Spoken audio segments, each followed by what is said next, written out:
le Shibaku Tensei ou encore la naissance de l'astre divin. Cette technique est utilisée par Pain ou encore Nagato, Rikudo et Sasuke. Alors si le Shinra Tensei repousse tout, le Shibaku Tensei quant à lui attire toute matière. Le chakra est rassemblé dans une petite sphère noire qui fonctionne pourtant bien différemment du bijou d'Ama, l'orbe des démons à queue, malgré leur similitude. Alors une fois lancée dans le ciel, cette boule génère un champ d'attraction colossal en attirant absolument tout ce qui l'entoure pour finalement former une sphère géante. La terre, les arbres et même les montagnes, rien ne lui résiste. C'est une technique sans issue pour quiconque est pris par l'attraction, excepté les Jinchuriki, c'est-à-dire les autres des démons à queue. C'est avec cette technique que Rikudo a créé la lune pour sceller Jubi. Le démon a dit que la synthèse des 9 bijou, les 9 démons à queue. Le point faible de cette technique, c'est qu'il faut une attaque surpuissante en une moyenne portée parce que viser la sphère est inutile. Le champ d'attraction fait déjà le travail. Et Naruto étant un Jinchuriki a pu s'en sortir grâce au déchaînement de la 8ème queue de Kyuubi.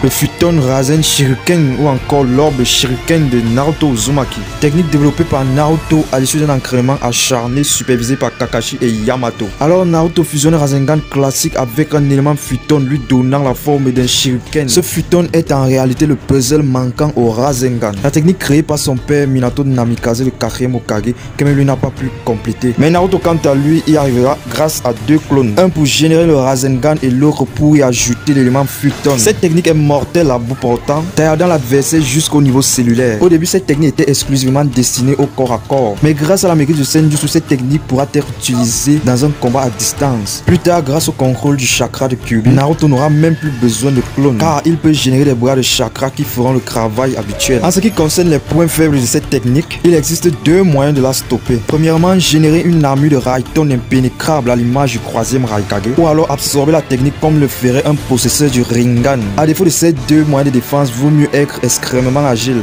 Amaterasu ou encore la lumière céleste. Cette technique est utilisée tout au long de l'œuvre par Itachi, Sasuke et Madara. L'Amaterasu est l'une des croix techniques du Mangekyo Sharingan, ou si vous préférez le kaléidoscope hypnotique du Sharingan. Et celle-ci est la plus puissante des techniques d'embrasement, c'est-à-dire que c'est la technique la plus puissante pouvant carboniser un adversaire. En effet, ce sont des flammes noires surgissantes de l'œil de l'utilisateur, celles-ci pouvant brûler tout ce qui se pose sous le regard de l'utilisateur. Ces flammes brûlent absolument tout et est capable même de brûler le feu. Ces flammes ne s'éteignent que lorsque la cible a été complètement consumée. L'Amaterasu d'Itachi s'utilise à partir de son œil droit et quant à celui de Sasuke, c'est l'œil gauche qui entre en scène. Sasuke peut même éteindre les flammes par sa propre volonté et grâce à son œil droit, il peut modifier les flammes. Alors, comme point faible de cette technique, une très grande rapidité à l'image du Raikage peut permettre d'éviter les flammes. Elles peuvent aussi être repoussées par un bouclier comme celui de Gaara ou par une répulsion céleste comme celui de Nagato. Et pour ceux qui ne possèdent pas de Mangekyo Sharingan éternel, l'utilisation trop fréquente de cette technique peut rendre définitivement aveugle.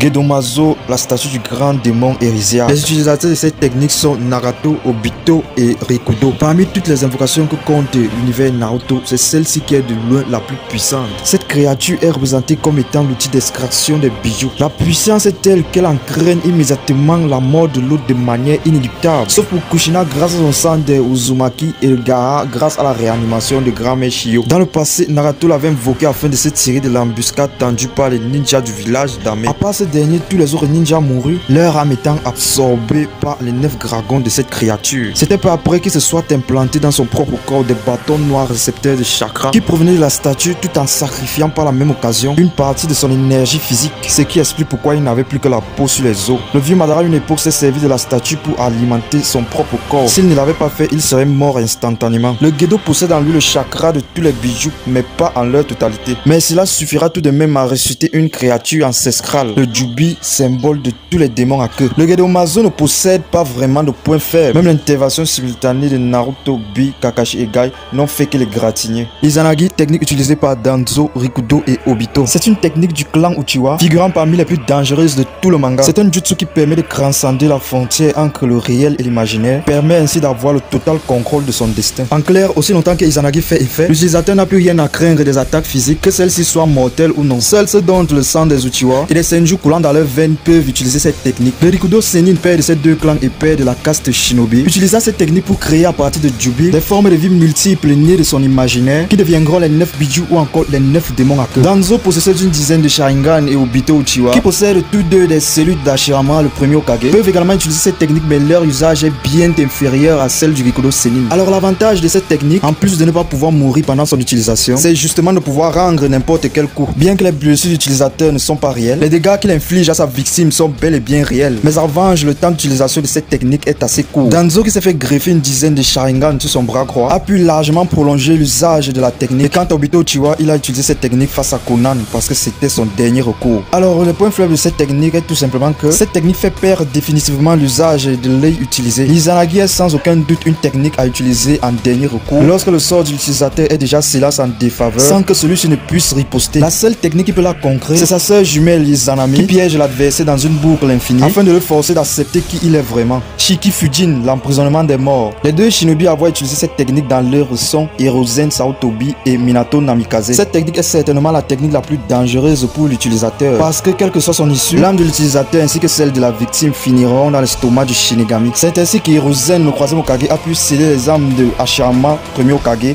et Tobirama, deuxième Hokage, qui ont été ressuscités par Orochimaru via l'Edo Tensei. Ce dernier perdra également ses bras lorsque Hirozen utilisera cette technique contre lui, ce qui empêchera Orochimaru d'effectuer toute technique nécessitant des signes de main. Minato, quant à lui, utilisa cette technique pour emprisonner la moitié du chakra de Kyuubi, ce qui a réduit de moitié la taille du démon à 9 queues. Cette technique est également l'une des rares techniques à utiliser contre l'Edo Tensei, parce que les âmes décellées ne peuvent être réincarnées. Le seul point faible de cette technique, c'est qu'elle est fatale pour l'utilisateur. Hormis cela, cette technique ne possède aucune autre faiblesse apparente. Et seul Orochimaru a pu contourner cela en se réincarnant dans l'un des corps des Zetsu blancs. Biju Dama, l'orbe des démons à queue. Cette technique peut être utilisée par n'importe quel Jinchuriki. Alors pour l'utiliser, il faut utiliser très exactement 80% de chakra noir ou encore chakra positif. Et les 20% restants, ce sera du chakra blanc ou encore du chakra négatif. Une fois compressé et puis relâché, la sphère devient le plus puissant des projectiles. Cette technique est capable de détruire n'importe quel rempart et toute zone dans un rayon allant de plusieurs centaines de mètres, voire même de kilomètres en fonction de la puissance du tir. D'ailleurs, le Jubi dans une forme intermédiaire possède la plus puissante des Biju Dama. Son Biju Dama est capable de raser toute une région entière comme on l'a vu dans la 4e grande guerre ninja. Et c'est d'ailleurs cette technique qui a inspiré Minato Namikaze à créer le Rasengan. Le point faible de cette technique, c'est que si vous êtes un Biju, vous pouvez encaisser la charge de cette technique, mais ça laissera quand même des séquelles. Le seul moyen de freiner cette technique, c'est d'utiliser l'Hirashin comme l'a fait Minato Namikaze, en déployant une barrière de ninjutsu spatio-temporel pour emporter le Biju Dama ailleurs. Le second moyen, c'est d'utiliser le Mokuton d'Hashirama Senju comme il l'a fait contre Madara et Kyuubi, le Susanoo ou encore le dieu des tempêtes. Cette technique est utilisée par Ingra, Madara, Shisui, Itachi, Sasuke et Kakashi. En effet, c'est le troisième pouvoir le plus puissant du Mangekyo Sharingan, accessible seulement pour ceux qui ont éveillé le Mangekyo Sharingan dans les deux yeux. Alors, grâce à cette technique, l'utilisateur se retrouve entièrement entouré grâce à une entité humanoïde de chakra. Dans le manga, on a vu cette technique évoluer en 3 étapes. D'abord, une cage thoracique qui entoure l'utilisateur, ensuite les tissus musculaires qui se forment, et enfin la forme finale qui est avec les armes. Le plus grand atout de cette technique, c'est sa puissance démesurée aussi bien en attaque qu'en défense. Alors, petite précision, chaque Susanoo est différent selon l'utilisateur. Celui d'Itachi est équipé du miroir de Yata, un bouclier indestructible, et de l'épée de Totsuka qui scelle dans un puissant genjutsu éternel tout ce qu'elle transperce. Plus tard, en mode Edo Tensei, on découvrira que son Susanoo peut lancer un Magatama, un projectile hyper puissant.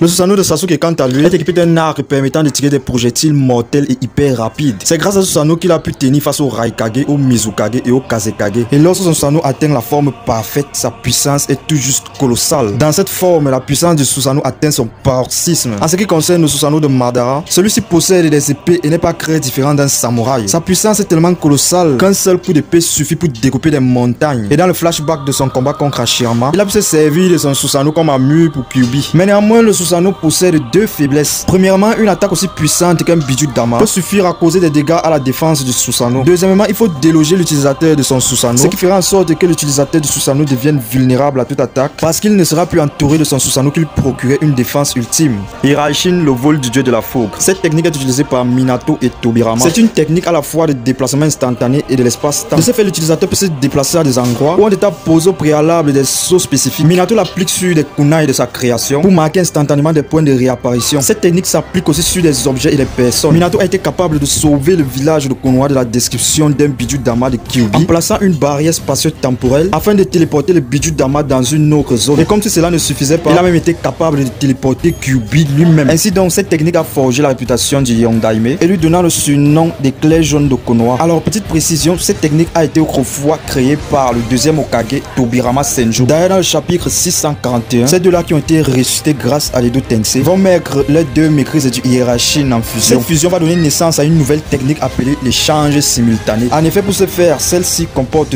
deux étapes. Premièrement, Tobirama doit marquer Minato et la victime. Ensuite, Minato doit se préparer à recevoir une attaque, de préférence une attaque puissante. Et à la dernière minute, Minato échange sa place avec la victime. De ce fait, la victime subira l'attaque à la place de l'éclair jaune. Le pire dans cette technique, c'est sa deuxième forme. En fait, il suffit seulement que l'utilisateur marque sa victime et une fois que sa victime est marquée, c'est game over pour celle-ci. Parce qu'à cet instant, la victime sera hyper vulnérable à toute attaque venant de l'utilisateur, sans toutefois savoir où et quand viendra l'attaque. Et même si la victime décide de s'enfuir, ça ne changera rien, vu qu'il est déjà marqué par le sceau de l'utilisateur. Même s'il passe caché dans quel endroit, l'utilisateur le retrouvera toujours. Encore plus effrayant dans cette technique, c'est que lorsque vous êtes déjà marqué par ce sceau, il est impossible de l'enlever. Bref, lorsqu'on s'est déjà fait marquer par cette technique, le combat est terminé. De ce fait, la dernière chose à faire, c'est d'aller dans un combat corps à corps avec un utilisateur de cette technique. Parce que si vous le faites, il suffit seulement que l'utilisateur de cette technique vous touche et ça sera game over pour vous. Et ce qui vient encore amplifier la dangerosité de cette technique, c'est le fait que celle-ci ne possède aucun point faible. Oui, j'ai bien dit aucun point faible. Le seul moyen de s'en sortir, c'est d'être plus rapide que l'utilisateur de cette technique, ce qui est malheureusement impossible. Parce que dans l'œuvre, on ne voit personne rivaliser contre cette technique. À part peut-être Obito Uchiwa s'il décide de se cacher dans sa dimension. Mais malheureusement, il ne peut pas se cacher dans cette dimension indéfiniment. Et lorsqu'il décidera de sortir de sa dimension, ça sera game over. Bref, cette technique est la technique parfaite pour attaquer et défendre simultanément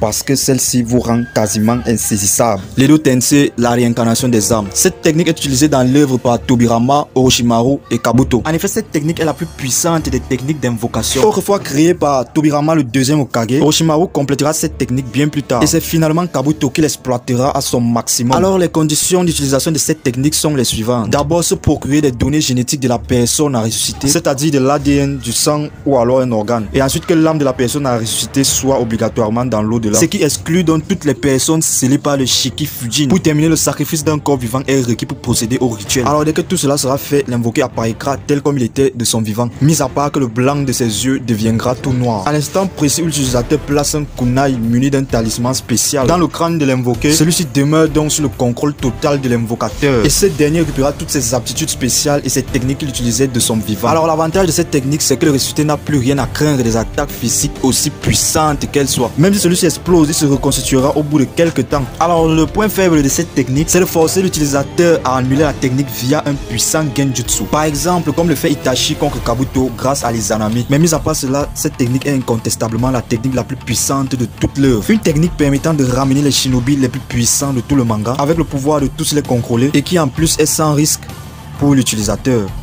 Alors les shinobi, nous sommes déjà au thème de cette vidéo. J'aurais bien pu ajouter 4 autres techniques: le Mokuton d'Hashirama, le Jinton, la flèche Jingra de Sasuke et le Bidudama Rasen Shuriken de Naruto. Mais ces techniques là feront l'objet d'une autre vidéo et je vais bien les expliquer dans cette vidéo.